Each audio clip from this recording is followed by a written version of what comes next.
Hey, what's up, y'all? I know you're ready to get into the review, but I just wanted to stop and tell you that I have a podcast out now. It's called Circles of Trust, and it's with my homeboy Connor, and it's awesome. All we do is we talk about stuff that we like, we don't like, we're feeling different about, and as far as movies, pop culture, video games, you name it, we're probably going to have it on the channel. And every now and then we'll have some special guests that'll come through and give their point of view on certain things. So link is going to be down in the description. So thank you for listening to this, and we're going to get on with the video.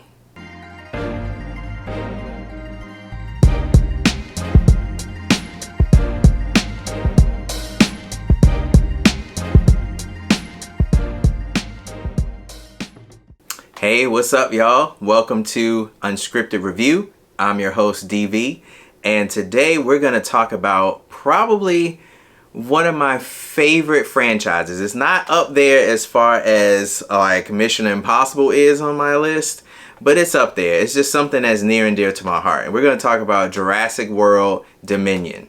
So I just want to start off by saying I saw the very first Jurassic Park back in 93, I think it was. Yeah, I think it was 93.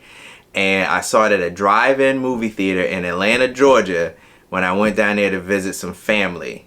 And I think I was, 11? 93? Yeah, 93 I was 11. So, went down there and, like, I was blown away. I was, like, Jurassic Park sticks out in my mind as one of the coolest movie experiences my young brain could even think of. So, Jurassic Park has always had a special place in my heart. So as we go on to the sequel, Lost World, and then Jurassic Park 3, and then we had the long hiatus, and then they introduced us to Jurassic World with a whole new cast of characters with some callbacks. I thought it was great. I love those movies. And people crap on Jurassic Park 3 a lot. I don't think it's as bad as people make it seem. But anyway, we're going to talk about Jurassic World Dominion today. So, I want to let you know that I did like it. I know I'm starting it off with, my rating for it, but you'll see more later on.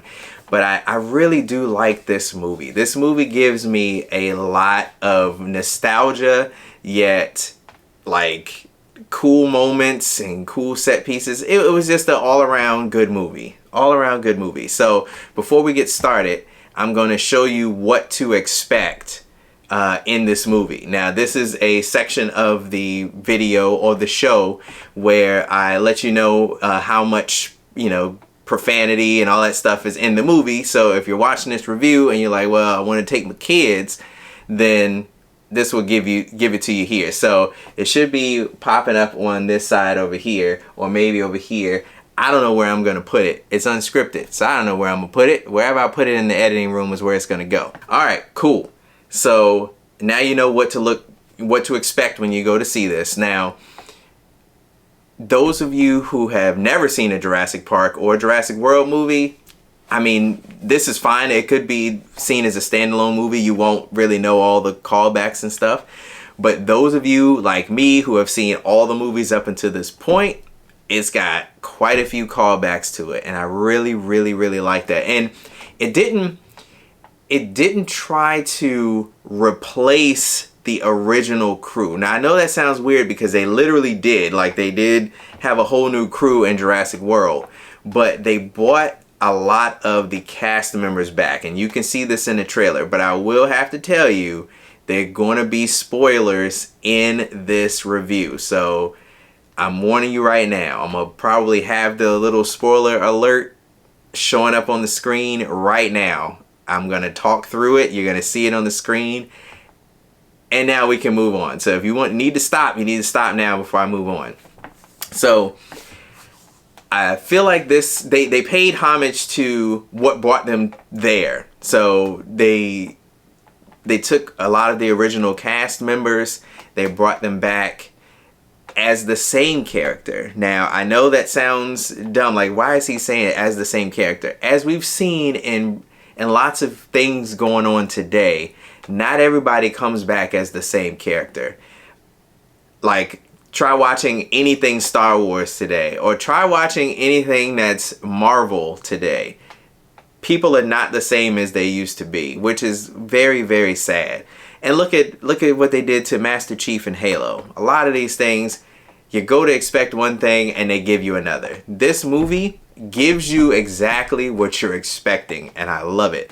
I expected to see the old cast for nostalgia bait and blending in with the new cast, and that's exactly what I got. Like, it's cool because they did their own things. Like, they all had separate stories that came together at the end, like an Avengers Assemble moment. I mean, it's just great. It's just great. And seeing all the dinosaurs free roam in the city was actually really cool. Like, I know they did that. What Jurassic Park was that? Was that Lost World, I think? When they had, I think it was Lost World, when they had the T-Rex and stuff at the very end, and he's like in the swimming pool and all that stuff, and I think that was it.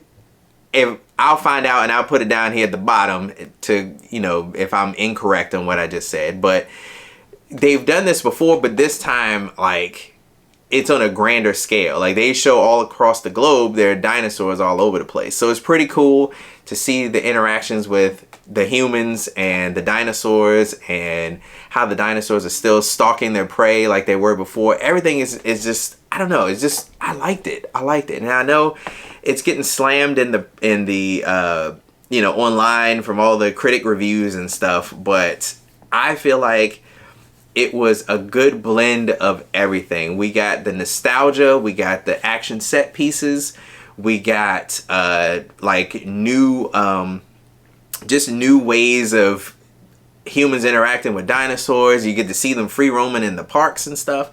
I thought it was great.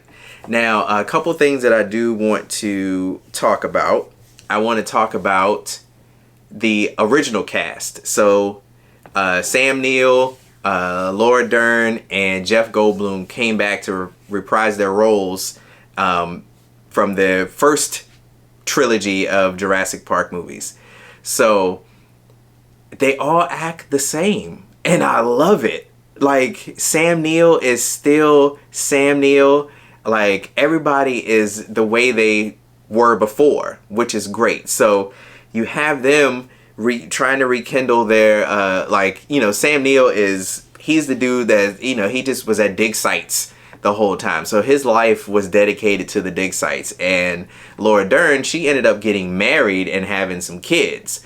Didn't work out, but she's still doing her thing. Her kids are in college, so she can pretty much free roam all over the place and be an activist or whatever she's doing. And they cross paths again. And just the moment when Sam Neill sees Laura Dern in that tent, it was like, I don't know, like I turned 11 again. And it was awesome because that movie, that first movie, is something special. Like, it is a spectacle, and it's action packed, and it has cool facts and stuff about dinosaurs. And now we get to witness that all over again. Like, the almost 40-year-old me gets to see these same people as the same characters picking up where they left off. It's really good to see. And I know a lot of companies and movies, movie studios and stuff are preying on nostalgia now. I don't mind nostalgia. I really don't. As long as it's done well and tasteful and you're not trying to destroy the past. That's when I have a problem. And they did not do that at all in this one. They embraced the fact that we are here because of these three people. And then they're saying that, but we're moving on with the future with these other folks, which I do enjoy. And it had my girl Bryce Dallas Howard in it. Hey, what's up, girl? How you doing, girl? Anyway, all of this to say, they did a great job of blending the old with the new. And they even brought back some of the old dinosaurs, like, and all the callbacks, like the Barbasol canister. Y'all remember that when Ned had all those the samples inside of it and everything? That came back. And what they did, they had old boy die with the same style that Ned died in the first one with the Barbasol can. Like, that can, my homeboy Wildebeest was like, yo, that can is cursed. No one should ever touch that canister, because as soon as you do, you're getting lit up. So it was great. It was great. And by the way, the villain in this one, this dude looks like Tim Cook.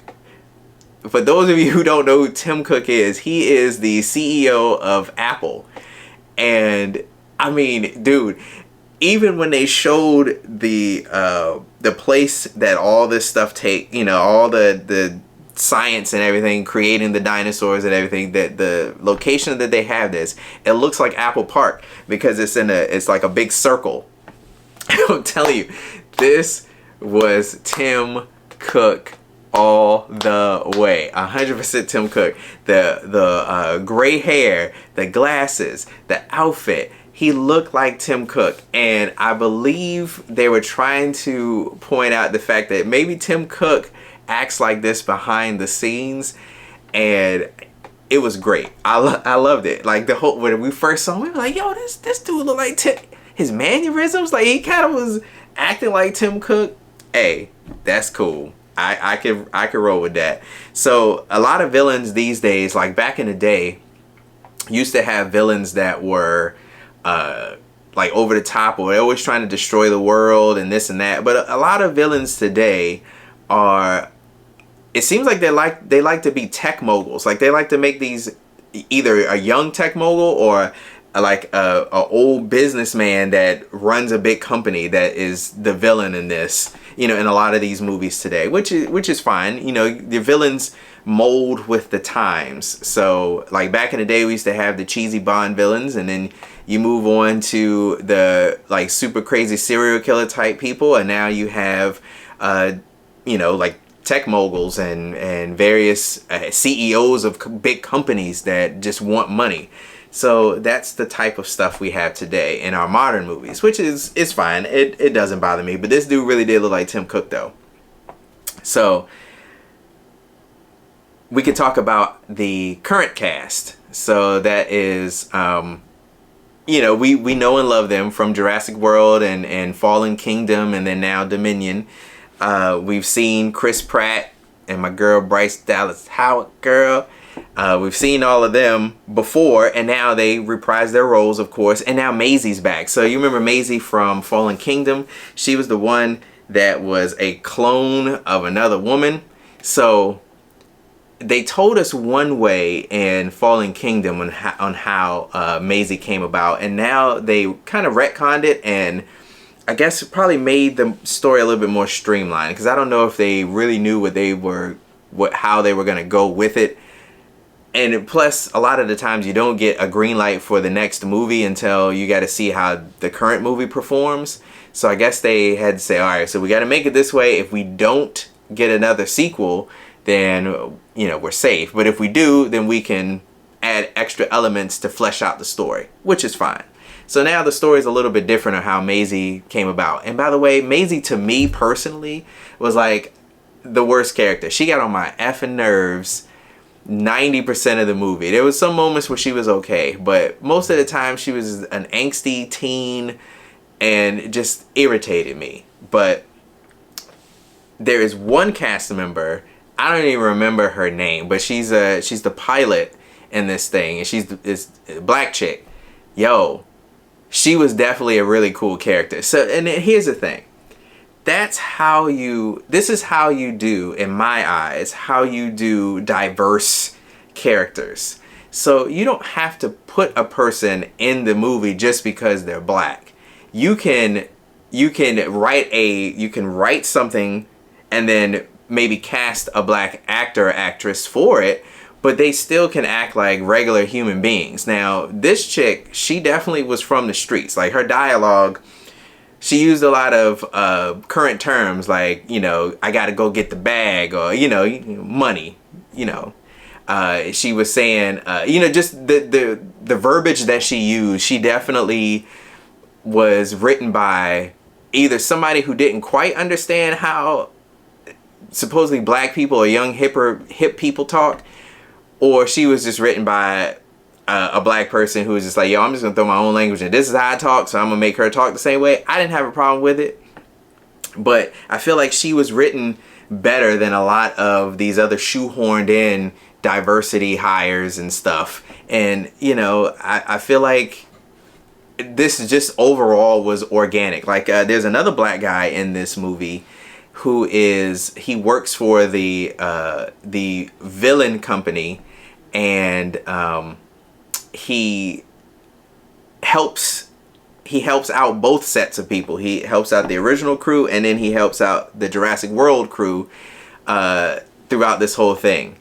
And he could have been played by a white dude and nobody would have cared. And nobody cares that he's a black man. But that's what makes it special. You can have black people and Latinas and all this stuff in these movies as long as you just make them like normal people. We don't have to point out the fact that either one of those characters were black.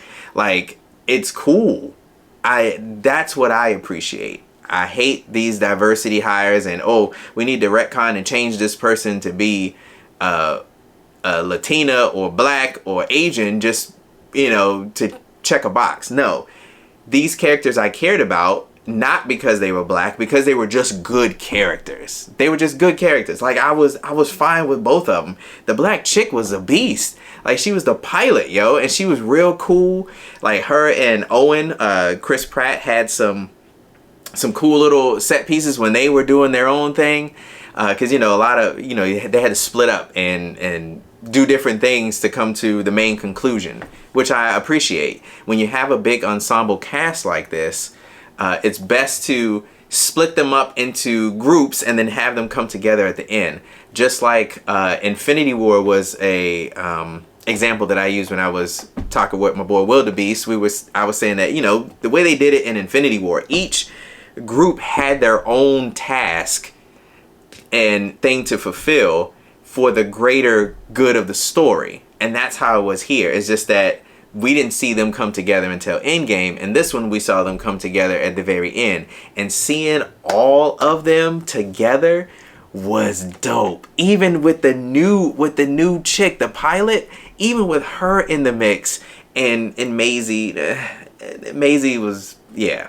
But all those sections were great. There wasn't a moment where I was like, oh God, like I wish this would be over. It was awesome. This was definitely worth watching, period. See it in the cinema though. Like go to your local theater. It's summertime, so you should be out there enjoying the weather and going to see good movies, because that's what the summertime is all about. So this movie, really, really, really liked it. From old school to new school, great. The cast did great. The dinosaurs did great. My man, the T-Rex from the first one. This dude has been in like every Jurassic Park. He is a very important cast member, and you get to see him again. Like he gets the best of all these new dinosaurs that come out here that are created in a lab and all that stuff, and blending all these things together. It still shows that the OG T-Rex is still the best ever. That's my mans in them. I get mad if I don't see him in the movie, because at first I was like, are they gonna show the old school T-Rex? And they did. He's back, ladies and gentlemen. My boy is back.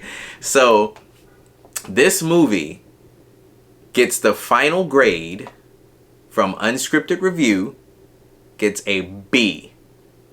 So I'm gonna have listed on the screen, you're gonna see the pros and cons of this movie. A lot of things I loved about it. Of course, there are some things that were kind of that I wish were changed, but it's not very many of them at all. So look, go watch this movie, y'all. Go watch this movie. I liked it. It gets a B from me. That B is a great score for some of the trash I've been watching lately. So yes, everybody should go check this movie out. Fun for the whole family. It brings the new school in with the old school. It doesn't treat the old school like trash. That's what we need these days. So look, y'all take it easy out here and go see this movie. Peace.